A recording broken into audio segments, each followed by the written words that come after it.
Baghdad میں ایک بہت ہی گناہ گار انسان تھا، لیکن اس کی ماں بہت صالحہ تھی۔ اس شخص سے جب بھی کبھی گناہ ہوتا تو وہ اس گناہ کو ایک کتاب میں لکھ لیتا۔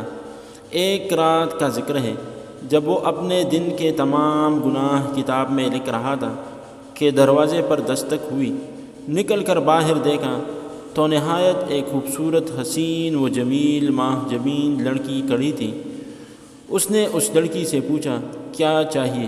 اس لڑکی نے جواب دیا، میرے پاس یتیم بچے ہیں، 3 دن سے بھوکے ہیں، کچھ بھی کھانے کو میسر نہیں۔ اچھا اندر چلی آؤ۔ اس شخص نے اس لڑکی کو گھر کے اندر بلایا اور دروازہ بند کر دیا، کیونکہ اس عورت کو دیکھ کر اس شخص کی نیت خراب ہو گئی۔ وہ عورت جان گئی کہ اس بندے کی نیت خراب ہو گئی ہے، کہ اس کے جی میں اب برائی آئی ہے۔ اس شخص نے اس عورت کو زبردستی اپنی طرف کھینچا تو اس نے زور سے کہا، اے مصیبتوں کو دور کرنے والے، مجھے اس انسان سے بچا، اور اے اپنی مرنے کو بھول جانے والے انسان، مجھے تو تم موت سے غافل نظر آتا ہے کہ تم نے اس سے کوئی سبق حاصل نہیں کیا کہ تم سے بہتر اور طاقتور لوگوں کو موت کھا گئی۔ ان کو بھی اس دنیا سے سوائے تھوڑی سی روزی اور کپڑے کے کچھ بھی نصیب نہ ہوا، اور جو منزلیں اور بڑے بڑے گھر انہوں نے آباد کیے وہ بھی خالی رہ گئے، اور تم خود بھی کل یا اگلے روز تن تنہا قبرستان میں جاگزین ہو کر ان کی ہمسائیگی میں چلا جائے گا۔ اے میرے پروردگار، میری فریاد کو سن اور اس انسان سے مجھے بچا۔ اس شخص نے جب یہ فریاد سنی تو بہت رویا اور اس عورت کو چھوڑ دیا۔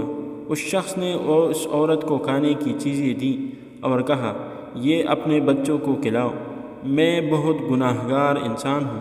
اپنے بچوں سے کہنا کہ اللہ سے میرے لیے دعا کرے کہ میرے گناہ معاف کر دے، اور جو گناہ میں اپنی کتاب میں لکھتا رہا وہ گناہ معاف ہونے کے بعد مٹ جائے۔